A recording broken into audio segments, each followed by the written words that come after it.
So tell me when you're going. Oh, you're going live now? Yeah. Okay. Hey, how y'all doing? Character Matters here. Rob Benson from Pasadena.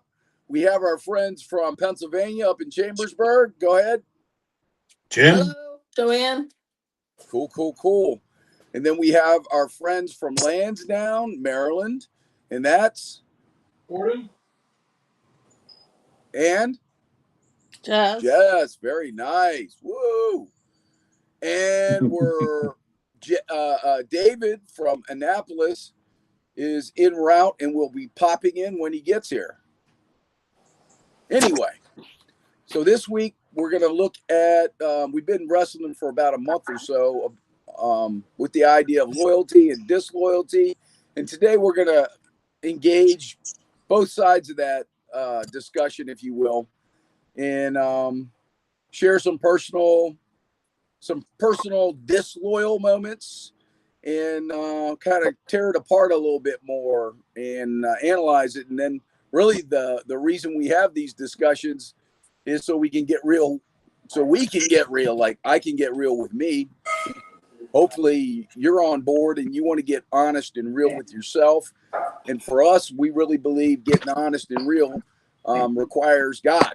And in order for us to get real, we really do need God's help to be honest with ourselves. And he's also the only one that can help us, particularly with our character formation. And he's the only one that can shape and mold that into something good, into something that's right, into something that's positive. So that's kind of where we're going to go today. We're going to have a question real quick. Let me see what I can do. Yeah. And how's everyone today? And there's David. That's Jim from North Carolina, Mr. Harrigan. Well, thank you, Mr. Chairman, and thank you, Mr. Secretary. And yes, of course. Well, at least we see your stomach, David. That's nice stomach. Yeah. Sorry. We're glad that you become a belly dancer. Thank you. Yes, I was a belly dancer. I was trying to give you the little belly, the belly button ring. Mm-hmm. Excellent. Cool. And just for those who are watching today, I do seem to have the YouTube chat live up and running. So I'm going to write the word hi in there. And that's me, Rob Benson, saying hi to you. So if you have any questions or comments or something you want to share, please do that. Hopefully I can stay live and catch it. So anyway, I look like a pancake today. Good. All right. Anyway, that's kind of what I look like every day right there. So we're going to hit with a quiz. We're going to open with a quiz. And it's going to be 2 questions in the quiz. And so what's going to happen is our crew's going to comment on anything that they've seen that is positive impact of loyalty on others. It could be a word, it could be a phrase, or a statement that you're making about positive impact of loyalty on others. Anybody? Lifts up. What'd she say? Lifts up. Encourages. Lifts up. Lifts up. Okay. I thought she had a lisp up. No. I was not up to date there. Well, you probably need some hearing aids, right? Well, I do. I lost one of them. Did I tell you? Well, there you go. That's why it was a list up. Is that what it was? Okay. Anything else lifts up, and so that's a positive impact. Yeah, that's good. Yeah. Well, I think that loyalty helps you understand where you are with your friends. That you don't have to worry when someone displays their loyalty to you that they're going to, let's be nice about it, cut your throat. And so it's a positive. Okay. Positive impact. Yeah. Anybody else? Yeah, I got a positive. Go. Yes. I'm thinking back about my sister. And what a loyal daughter she was throughout my mother's aging process. Oh, wow. Yeah. With all the very deep wounds and bumps in the road and all the rest. She persevered. She took care of business. She was the executor. She made everything happen for mom. Wow. In spite of being pretty well demeaned for a good long part of her life. Right. And to me, that was a very positive loyalty exercise. I mean, I can't even imagine. Yeah, that reminds me of God's kind of loyal love, which you just described. Yeah. You know, so that is very to me, like, there's the epitome of the definition of loyalty and its positive impact in spite of you can't buy that. of adversity. Yeah, you're right. Yep. Joanne? Well, I was thinking about loyalty to the next generations. You were talking about that a little bit. Yeah. And an example, my nephew got married last week. Okay. And he had a beautiful, beautiful Christian wedding. And they had one of those things where everybody dances and, if you've been married 10 years, and then if you get off the stage. Oh. Well, and there were people who were over 50, which 50 years married. Wow. And I was like, this is what we need to show the generations that are in this room, the young ones, that you can be married for 50 some years or whatever. Amazing. And that's loyalty to your children and grandchildren. Yes. To model that. Yeah. What a gift, right? Yes. And even after you're gone, it keeps on giving in that way. Yes, that's true. Makes me think of Mr. Tim and Nancy. Yeah. Yes. You know, and how long their marriage lasted, and the impact they had because of the love for each other and how well they loved their kids. It doesn't mean it was easy. It doesn't mean they didn't have their struggles and problems and didn't fall down. But like you said, Joanne, they stayed the course. Mm-hmm. You know, very teachable. But Rob, I also look to your mom and dad as a great example of that. Yeah. Because they loved each other till your dad died, and your mother continued loving him the rest of her life. She did. And she was the kind of woman that you want to look up to for her quiet strength, and perseverance. Absolutely. And she was an amazing woman. Yeah, that'd be a word that I would use to describe her. And I don't, use words lightly, but loyal. That certainly was my mama. So thank you for that, David. How about now we go negative? Okay, we got to go to the negative side too. It's actually, we did I think everybody did a wonderful job of thinking of some loyalty things here. Negative impact of disloyalty. Ooh. Negative impact of disloyalty. That's and I easy. would say, just to jump in, I would say, as a police go officer. ahead, Rob. Oh, I'm sorry, Jess. As a police officer in Baltimore City, I saw the effects of generations of disloyalty, and abandonment. All that stuff. Not being there for your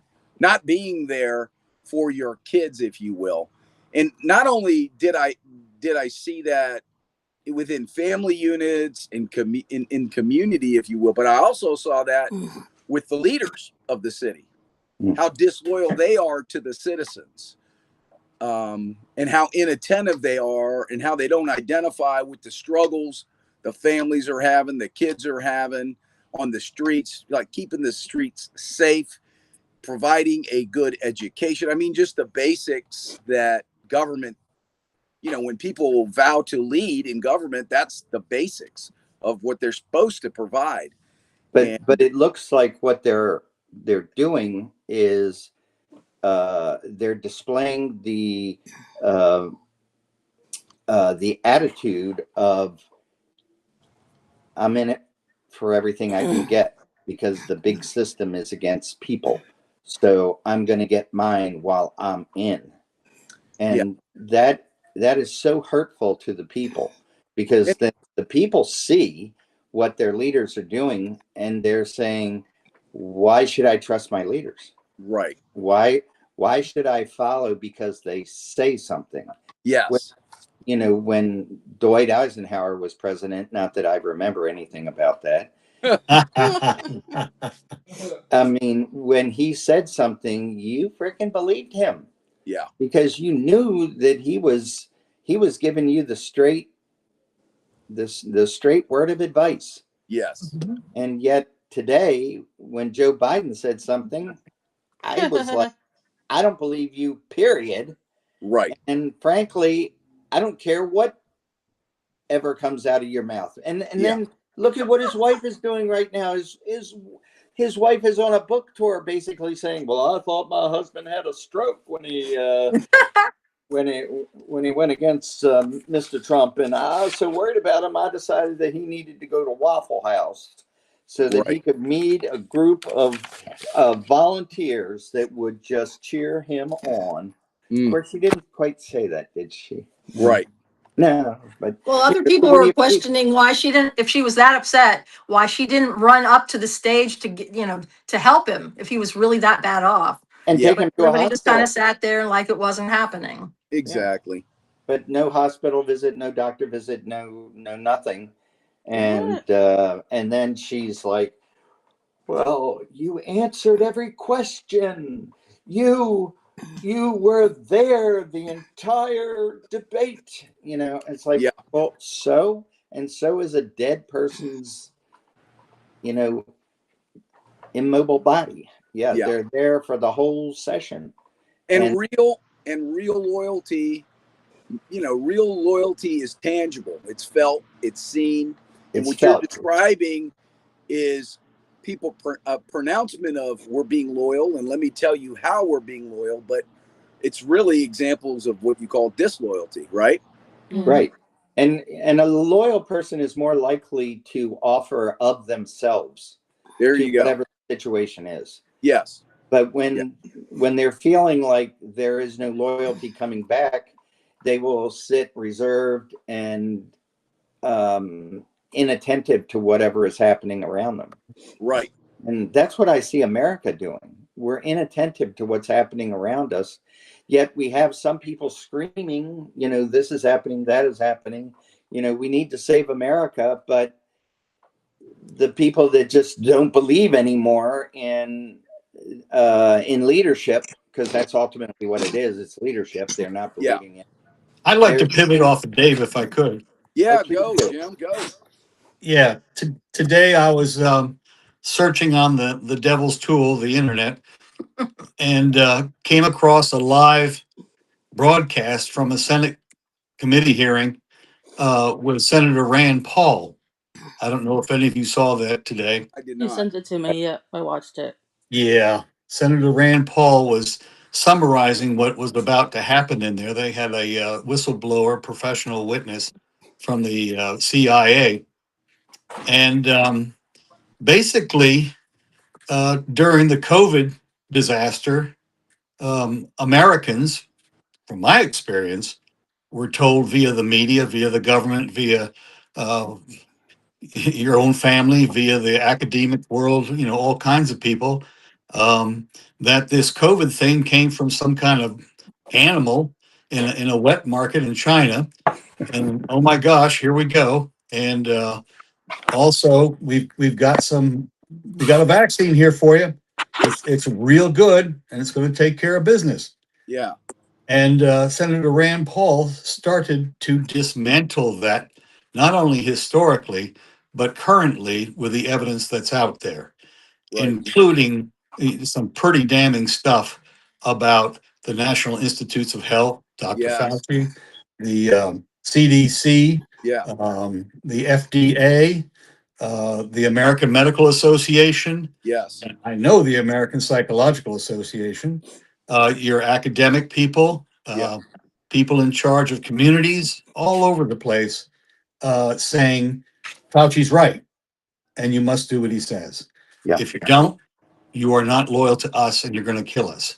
There you go. Be loyal to the us or to Fauci or to whoever's spinning that political thing. But ultimately, because of the harm that was done, we can see that they were disloyal to the American people. Well, now we've got the evidence now that it's been presented in the Senate. The CIA whistleblower put it out there. Right. The CIA knew from the very beginning that the thing was manufactured and leaked out of the Wuhan lab.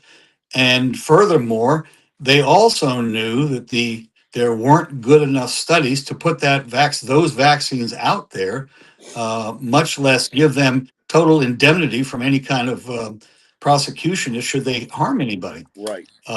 They lied about the statistics. They lied about everything, and it was a big moneymaker. Yeah. And this has all come out for the American people to see. Now, to me, that's about as disloyal as you can be to your own people. Yeah. And to what end? Just to make yourself richer? It's hard to believe. Well, it almost seems like there's an even deeper evil involved in this. Right. And in fact, if we stop and don't find out really what it is and do something preventative, we're going to be in real trouble. Yeah. So back to your point, Dave, the disillusionment is very real. Yes. Well, among professionals, among all kinds of people. But the question that I have in the back of my mind is, you saw this video today from the Senate hearing. You heard what they were saying. You have your personal outrage about what it is you were hearing because it is disloyal to the American people. But who else knows? The mainstream media, did they carry it on the nightly news tonight? I didn't see. Well, but my point is they probably did not. Right. When you have like 80 or 90% of news coverage negative on Trump, and they can't even give you a balanced view of what the guy's doing. I mean, I didn't even know until today that over in Iran they had killed the leader of the Iranian Royal Guard. Oh. And I didn't know that. And the IRGC, good. Yeah, but you would think that would have been all over the news. And he was the bridge between the armed forces and the state government. And he's a pretty important person that they took out. Okay. And I was like, when I saw that today, I was like, why isn't that national news? Why isn't that another flag that we're waving as a country about we're dismantling the IRG? And I don't know, it feels hopeless. I don't want to be disloyal to my country, but I feel like it's hopeless when we can't get the truth. Well, that I'd like to say that a lot of these votes and things are like 50-50 or 49-51.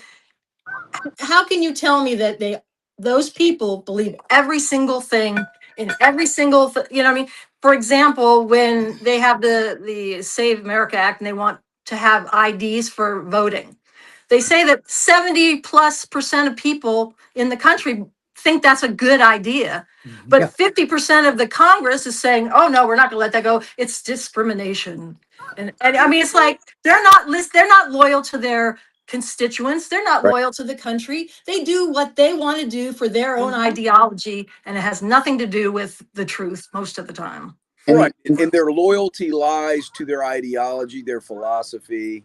Right. And themselves and their, and their desire for power, wealth. That's what I think. That's what I think. It's more basic than that even. Right. But I think what we initially saw, and I haven't seen the news media for today, what we initially saw was that the Republican governor candidate was coming in first in the primary because they have a weird primary system where it's just open and anybody votes for anybody. And about California? Yeah. And the top two leaders of California, whoever get through the primary, that's who you get in the general election. So it could be two Democrats, it could be two Republicans, it could be a Democrat and a Republican. You never know. And yet, because Republicans have been so marginalized in California, I think Republicans make up something like 42% of the electorate, but the number of seats they have is just like 10% or 20% Right. of the total. It's nothing even close. New England is another good example. Maryland is You know, you've got 40% of the population in New England, and that takes care of Connecticut, Rhode Island, Massachusetts, Vermont, New Hampshire, Maine. New York. And there's only one elected official that's a Republican, right. and that's Susan Collins, and she's a Democrat. she's a rhino from the Republicans' point of view, but from the realistic point of view, she kind of has to be, because she's the only elected Republican in all of New England. Right. To get elected, you got to be a rhino, essentially, right? Yeah. Yeah. Yeah. Trying to gather enough votes on both sides of the spectrum so you can at least. And the guy that's likely to be her opponent is a Nazi. You know, I mean, there's no other way to describe it. You don't put a Nazi symbol on your chest of the skull and crossbones and know exactly what it means when you put it there, even though he'll say he didn't. But his friends who were with him when he got it said they all knew. And you can't disrespect not just women, but really your fellow man. I mean, he was criticizing Chris Kyle. And you say, how is this guy an appropriate candidate against Susan Collins? Let's bring it back. I mean, what you're describing, right, is that thing between loyalty and disloyalty. But in that, they dropped some news today with that particular individual on the New York Times. Now, apparently there's a movement to oust him, because now they're dropping insider information that essentially confirms the fact that he did know what he was putting on his chest when he put that that tattoo on his chest, that Nazi tattoo on his chest. Ultimately, that he's a hater. It's coming out from several girlfriends that he's had, that he's abusive. His actual views, that he's a hothead. So now, you know, they're kind of dropping a grenade in there because they're concerned that he's not going to win. Okay, but then what are they going to do? Are they going to drop in another name and then they're all going to run around and support this? Well, this the one person he was running against on his side actually is still on the ballot. So I don't know how that's going to work out. My point I was driving at was really they were loyal to him to bring him in. They were excusing who he really is. Mm-hmm. And really what he is a person that's he's loyal to himself, if you will, but really he's disloyal to everybody else. He's a person that uses people and exploits people for his own personal gain, right? Yeah.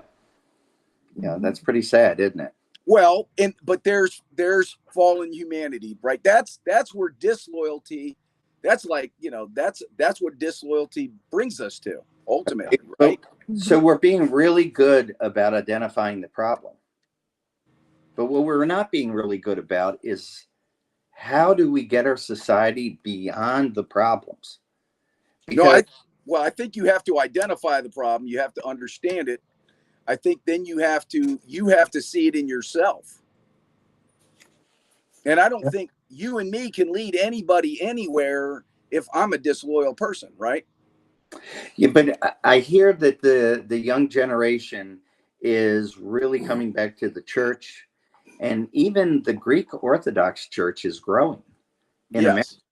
And that is very surprising to me. Yeah, it's wonderful. And so you have to say, why is that happening? And so it looks like there's a yearning and a hunger for truth and the way things used to be. Sure. But how do we feed that? How do we encourage it? How do we shepherd the lost into a place of hope and love and care for their fellow human beings? Well, I think that's why they're going to church, and that's people like us need to encourage that. There you go. Because almost every politician you hear lies from, you can tell they're lies if you're really listening. Absolutely. And so they don't know who to believe anymore because everything sounds like a lie. I read a thing. It's called Not the Bee. There's a Babylon Bee satire. Yeah, yeah. They have one that's not the Bee, and what it is actual news stories that sound like satire, and they can fill 4 or 5 of them maybe twice a day. And you read it and you say, how can this possibly be true? But it is true, but nobody knows for sure because it seems so outlandish. Yes. Yeah. But There's so a, we are the ones in the church that have to say, here, let me tell you what my truth, what Jesus' truth is. Mm-hmm. Well, I think at the same time, like the church as a whole needs to be careful because a lot of these denominations I'm finding are the denominations each think they're the true church, quote unquote, the only true church of God, of Christ, Right. which You'll see that on isn't true at signs. all. Sure. Like Lutherans, Methodists, Baptists, Catholics, Right. they all kind of think that. And one of the things I've noticed is that the more I learn about certain denominations, the more I see how much they've added into Christianity and what the Bible says. Like, Right.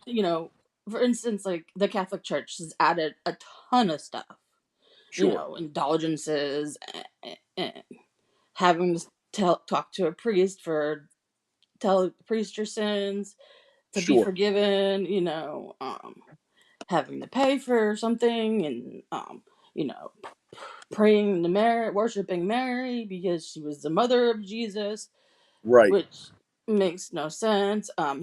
Having to be baptized in order to be saved.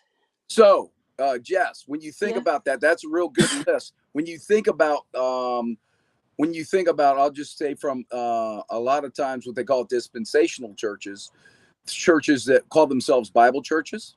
Yeah. How has the Bible church done exactly what you just described with the Catholic Church? Interesting. I mean, and the Catholic Church does have some of it right, but then so do some of the other churches. Like some of the other churches have incorporated other things where, Yeah. like Yeah. can't really pinpoint anything. A That's lot of okay. a lot of denominations have now allowed homosexuals to be pastors. Right. And I'm Right. like, well, God clearly says that that's sin. So it's like you're changing. It's like what Jehovah Witness and the Mormons did. They changed the Bible to say what they wanted to say, so they can tell people, Right. "Oh, this is what we believe, and this is what our Bible says." And so when you think about it, we've been talking about politics and loyalty and disloyalty. How can you see churches, denominations, how can you see like disloyalty and loyalty out of what you're describing? We can have loyalty to doctrine. We can have loyalty to a theological position. We can have loyalty to our denomination. Yeah. Well, when they have loyalty to public image in the institution, then you've Yeah. lost your congregation. Yes. And when they have to hire image consultants and communication directors to talk to their congregation instead of the pastors, I think you've really lost something. Yeah. Right. And so what have we become loyal to, and who have we become disloyal to in that, Jim? Well, they certainly are loyal to the almighty dollar because that's the bottom line, and they Gotcha. talk about that constantly. Gotcha. But besides that, it does. Jess, I brought up a really great point to me. They seem to be in competition with other people, but other churches. Yeah. But Yeah. what I do like on the positive side is Yes. the congregations are growing. Yeah. And I'm really thrilled about that. Yeah. Even though we have that struggle ahead of us to talk about. And Right. like Dave said, we're so dispassionate about trust these days. We've got to get it back. Yeah. And we have to get very, very. The seminal issue is about Jesus Christ. Absolutely. Is Central about front, right? faith and yes, and turning yourself over to the influence of Christ. Yeah. And not putting your faith in man. Period.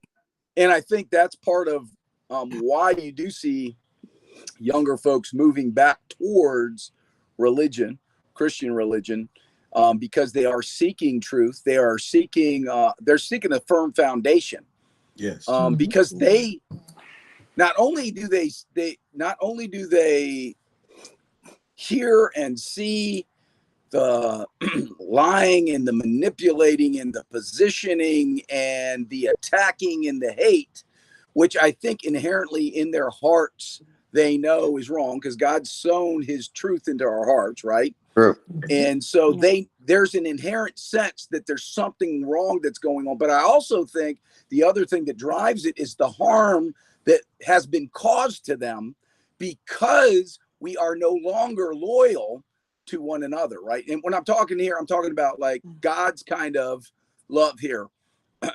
Because God's kind of love is loyal. And we talked about it a couple of weeks ago. We talked about his Hesed love, and it's essentially called his loyal love. There's a joint obligation in relationship. In other words, God loves you and as demonstrates that in a very tangible way. It's an experiential love. It's not just a statement, but it's something that's shown and demonstrated. It's something that's felt. And then there's that reciprocal loyalty, the reciprocal demonstrations of love and care and concern. I think we hunger for that because to us, I mean, I don't know, to you, to me, that's pure right there. That's beautiful. I mean, who doesn't want to be a part of that kind of relationship? Right. Who doesn't want to be in a relationship with somebody like that? Right. Amen. And when I think about myself, I'm like, I want to be that guy. I want to be the guy that loves like that. Yeah. But I think we've harmed, a lot of harm has come to people. And I think part of moving towards what is good and right and change, like David is talking about, is we have to look at the harm that our disloyalty has actually brought. Not just put, just talk about it in a podcast, but I need to look inside Rob Benson. Right. I need to ask God to expose the harm that I've brought out of my disloyalty. And in that place, I can become a different person because, God's not walking away from me because his loyal love. Now I can turn back to God and say, man, I need to learn to love from you because my love isn't. So are we going in that direction? I can start if you want. Yeah, go for it. All right. This is a tough place to do it, but I can guarantee you this has really weighed heavily on me, and it's had some real serious consequences in my life. Going to college, I'll tell you, I found out in high school I was very naive. Didn't drink, didn't smoke. I'll smoke cigars. Didn't smoke cigarettes. Never had relations with a girl. But starting in college, it was pretty wild and woolly. It was the Wild West for me. Right. And it was any woman that was willing that I wanted to be with, and on and on and on. And I can tell you that went into my first marriage. Yeah. And I was disloyal and cheated. And it was an opportunistic thing. And I don't think I tried to justify it, but I did internally, I think, by thinking, well, she's just not interested in me anyway. Right. But that went on, and I know that was a huge destructive factor in that relationship. Right. Even though she didn't know until the very end. Mm-hmm. And personally, even after that led to one woman I drove to the abortion clinic. She claimed it was my child. She lied to me about being on birth control, but she claimed it was my child. And if I didn't marry her, she was going to abort the child. And right.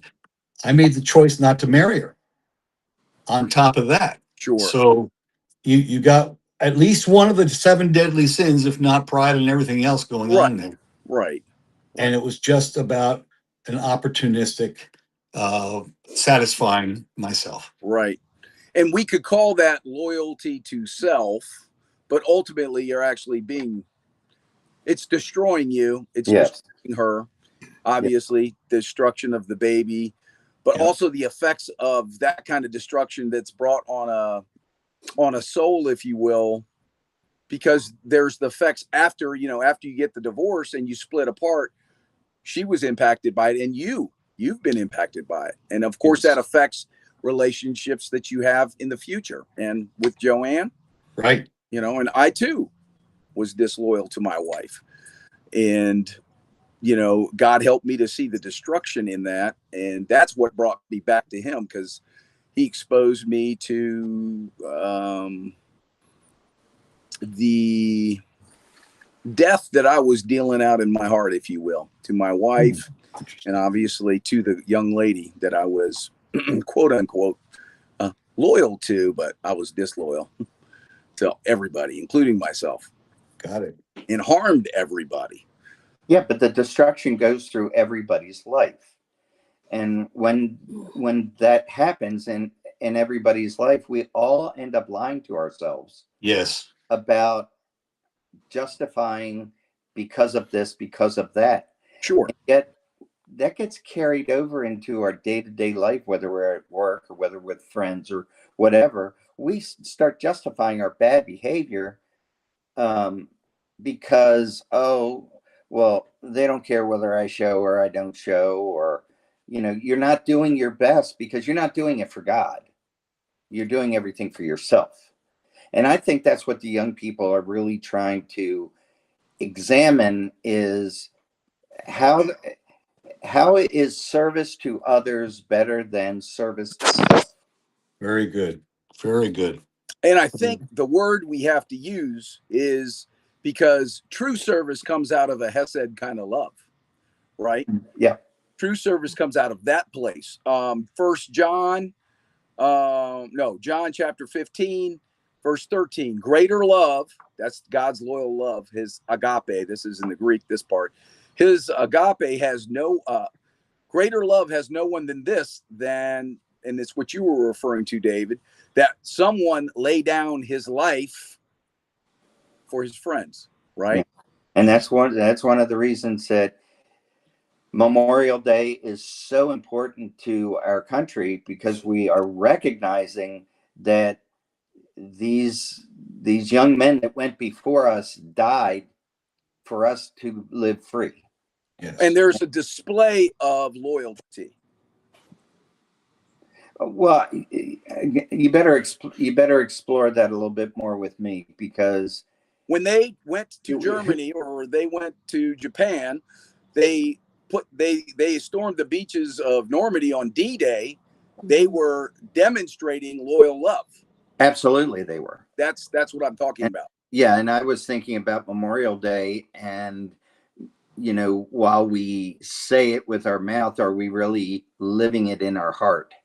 That we are thankful for these folks that chose that path.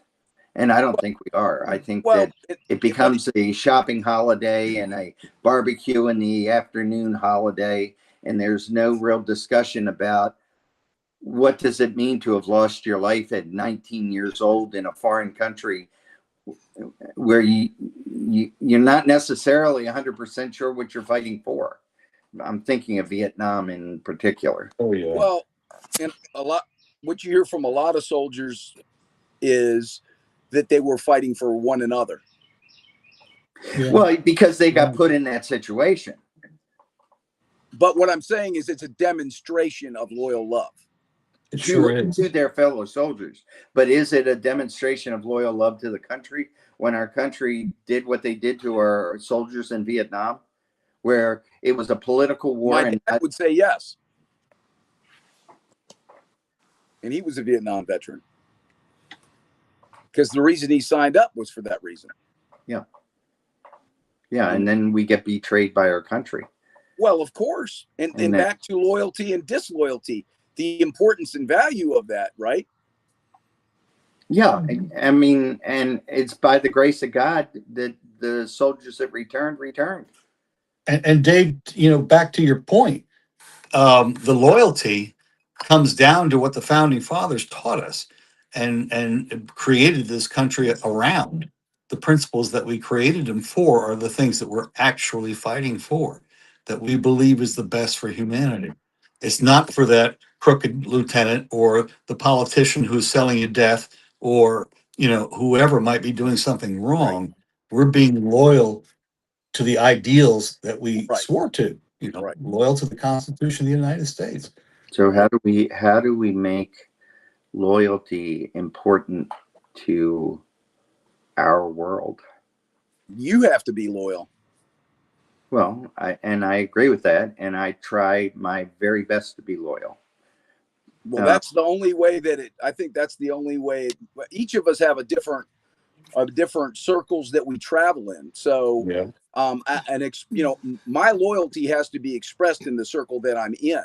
Correct. And that's the only way that people will see a display and experience it from me, at least, because I don't, my reach is the reach that God's given me, if you will. Your reach is the reach God's given you. Right. And which is one of the reasons that we decided to start this podcast, is to try to expand our reach to demonstrate the love of God and the loyalty that we have to one another, as well as to the public that we believe is suffering out there from a lack of honesty and transparency from the people who are supposed to be leading us. Yes. Mm-hmm. Yes.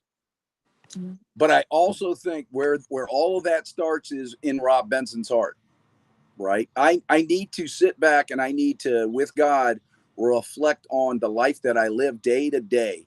And I need to ask myself that question before God is, where am I being disloyal, God? Where is the kind of hesed, loyal love that that epitomizes who you are? Where is that not showing up in my relationship with my wife, in my relationship with my children, in my relationships with my friends?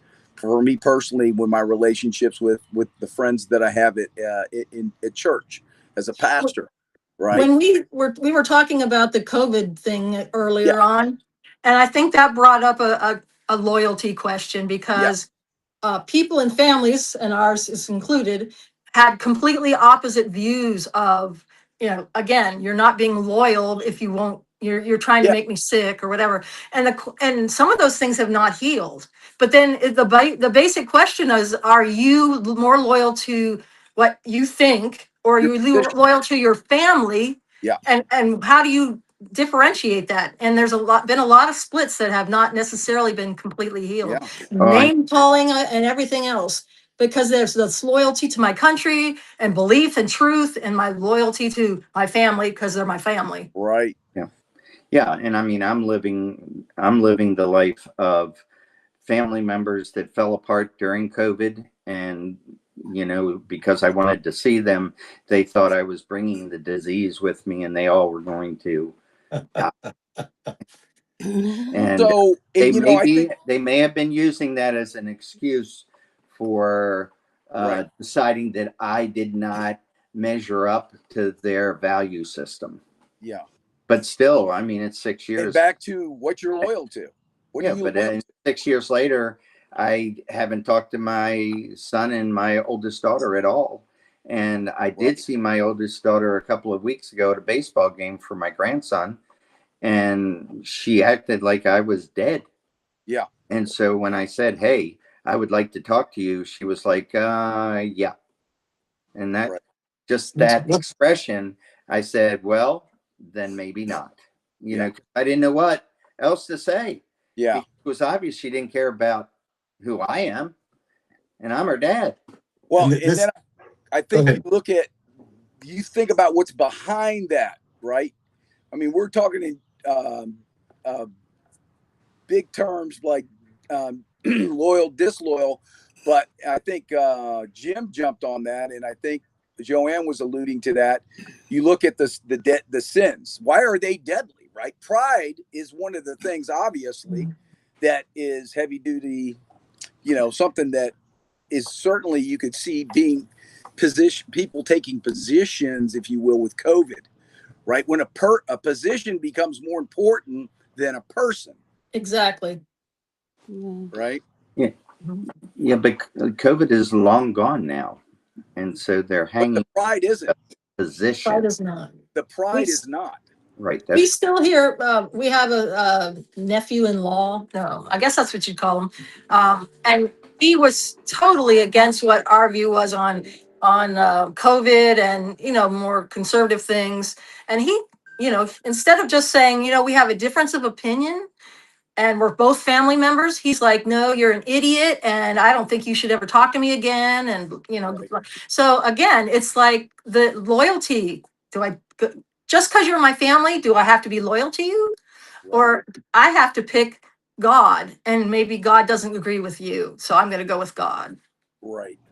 But Yeah. and again, I think part of it is that willingness to lay down your life for the person that you love. So what does that mean in kind of what we were talking about? That looks like I want to be in relationship with this individual. I do love them. I want to continue and grow deeper relationship, but they're rejecting it.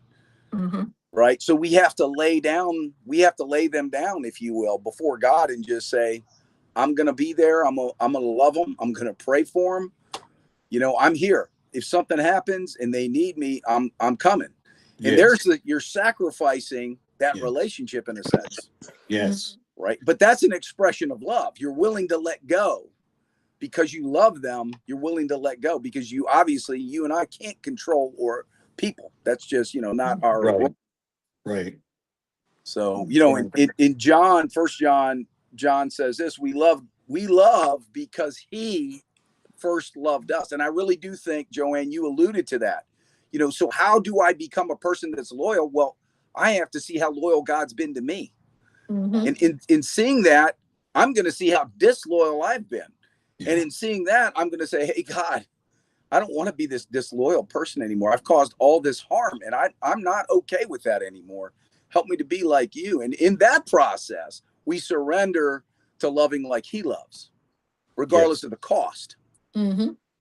Right? And it's never too late. And that's the hope we have to bring everybody. Absolutely. Yeah, but I worry, I do worry about, is it too late? Am I going to live out my final days never having talked to my son and daughter again?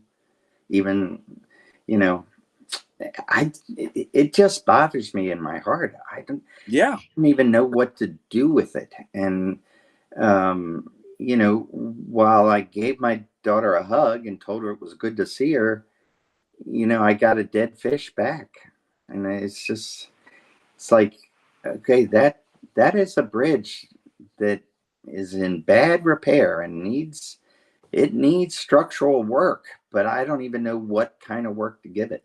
Well, you leave the light on, pal, and I know you will.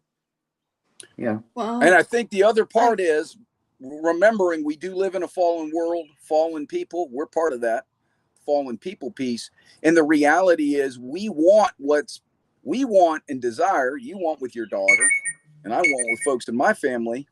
I want to have that kind of reconciliation. And like Jim said, I got to leave the light on and I got to, desire for that and pray for that and look for that. But the reality is it doesn't mean I'm going to get the expectation that I want fulfilled. Right. Yeah. And that's the hard part to deal with. Well, and that book, sometimes that speaks to motivation, right? Yeah.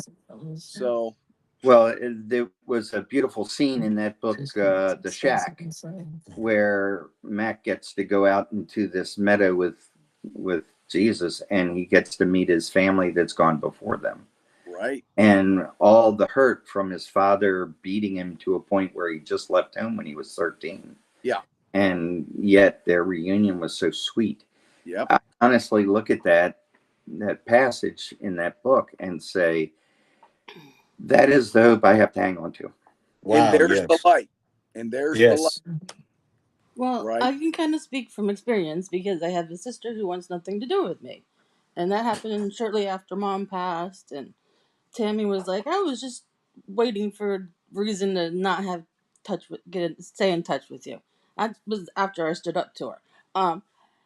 And, but like she hasn't had anything to do with me, pretty much since. And she's, contacted Gordon a couple of times, but he doesn't want anything to do with her because she won't talk with me. So, like, all I hear about is hers from, like, either sometimes Sonya will say something because Mandy said something, or Josh will tell me something. But it's like, I haven't heard anything. And yeah, it hurt. It did hurt at the time. And it still kind of hurts. But, I mean, in a way, I'm kind of relieved. I don't have to walk on eggshells with her. True. when I'm talking to her, because that was really hard. Not Mhm. talking about God, it was almost impossible. But Yeah. like, but that pain is still there. That pain is still there, and she's like, oh, mad at me for something. I don't know what she's mad at me. She's like, oh, you know why I'm mad at you? Like, apparently, I guess something I did as a kid, she's mad at or something. I don't know, but like, I don't know what I did to her. She's the one who teased me all the time. Sometimes it's really jealousy, not really, they don't want to change you or they want to be more like you, but they can't. They can't say that to you or to anyone. They can't. They want the joy and happiness that you have because you have Jesus, but they don't want to do. They don't want to step into that because that's a lot of work. Yeah. And so sometimes what looks like, oh, she's mad at me, is probably she's jealous that she doesn't have that love, that she doesn't have that joy. Right. Yeah, and I'm married, and she's not. No one thought I'd be the one getting married first. Out of my sister, and one of my cousins. And so, I and think some of us get really stuck, Jess. And we just yeah, keep spiraling down on ourselves and other people to justify it in a way. But like being lost is easier. yeah. It But is. going Yeah. back to what you were saying yesterday about your son and daughter, like what I've noticed is that it's easier to blame somebody else for your pain than to Mhm. like look inward. Mm-hmm. Yeah. Yeah. Definitely. And it's like it's easier to be disloyal to somebody else and to Yeah. yourself than be Yes. loyal to yourself Yes. or to somebody else, like Yeah. family or friends. It's easier to say, oh, well, this person wronged me, so I'm just going to be mad at them. And I'm not going to, with going back to God, without God, you can't, you can't forgive somebody. Right. And that's part of where loyalty comes into place, is because, like, in order for loyalty to work, there has to be forgiveness. That's a Good good point. Because we're point. human. Good point.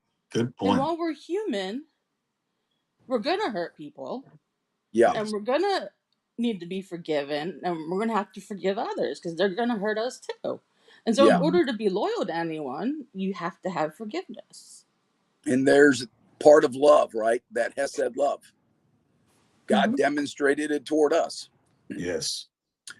There's a friend of mine that recently passed, and I was concerned for him and his relationship with his kids because where it was at.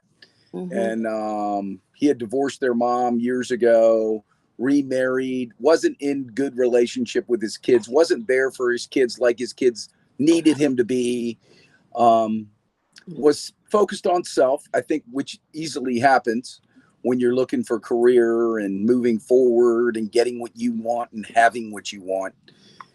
You can be disloyal very quickly, if you will, to those people that you quote unquote love without even knowing it at the time sometimes.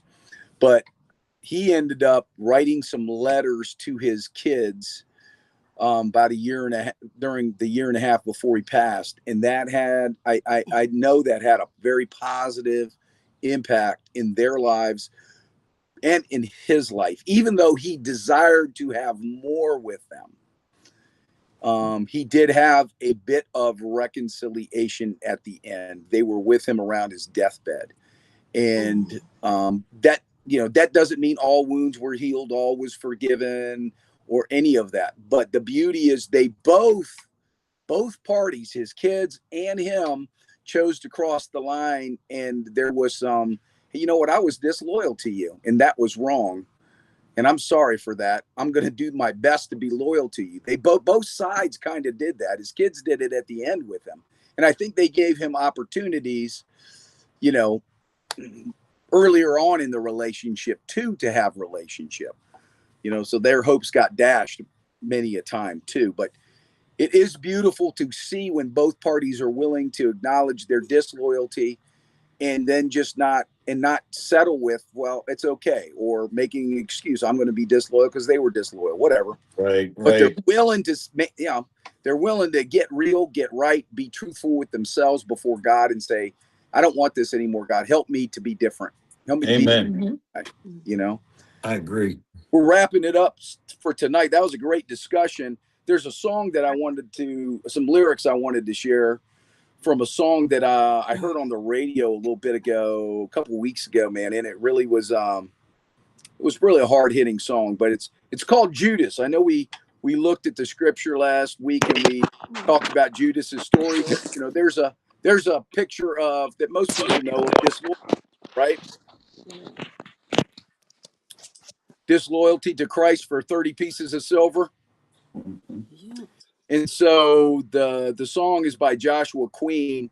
It says, I met a preacher man from Galilee, of course, speaking about Jesus, who opened up blind eyes and made him see. He said, come and follow me. I'll show you what life is meant to be. I said I'd never turn away. This is Judas speaking. This is from his perspective. I said I'd never leave his side all the days of my life, but I am weak and I am afraid. I traded my Lord for pocket change. Oh, wow. And then it even gets more hard hitting. Yeah, maybe I'm like Judas. Maybe I'm that thief. And I think there's the key. Where are we that thief? Where are we the betrayer? Where are we the disloyal ones? And bringing that to God, right? Maybe Yes, I'm that sinner that put you on that tree for 30 pieces of silver. He ain't worse than me, meaning Judas, because he betrayed you for money and I did it for free. Mm. How about it? And I think the way forward to loyalty, at least in me, has got to be that kind of honesty. Yes. Yeah. And it really starts with the circle that God's put around me. How do I become loyal to those that God's put around me? Because I haven't been. And am I willing to look at that? And I'm willing to let God walk with me in that process and through that process. So we love God because he first loved us, and he demonstrated that love for us by laying down his son, laying down his life for us instead of us. He was punished for our crimes, if you will. Yes. And there's what it's all about, laying down your life, even for those that are literally killing you. Yeah. So that leaves us to a close tonight, and I want to invite everyone that's listening to feel free to get in contact with us. We're here for you. We want to be here for you, and we want to be that light in the darkness that maybe you're searching for. The interesting thing about light and darkness is even if it's just a match, it's still covering all the darkness. So there is hope out there. There is love out there. And you need to surround yourself with the kind of people that are going to demonstrate that kind of love to you in your life. So our website is truecharactermatters.org.